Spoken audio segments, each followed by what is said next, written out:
දැන් මං අතනින් එවට මං දැක කොල්ල වගේ බලන් ඉන්නවා. ආන් එනවා.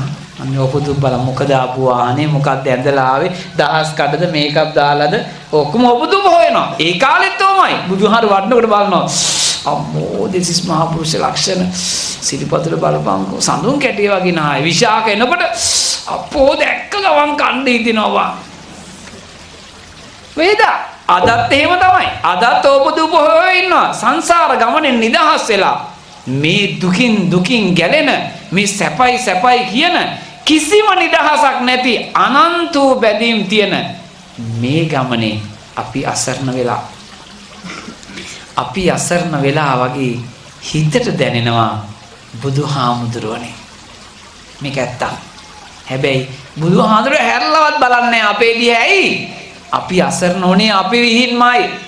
අපිට තියෙන වපසරිය අපි ජීවත් නොවුන නිසා අපි එතනමයි අසරණ වෙලා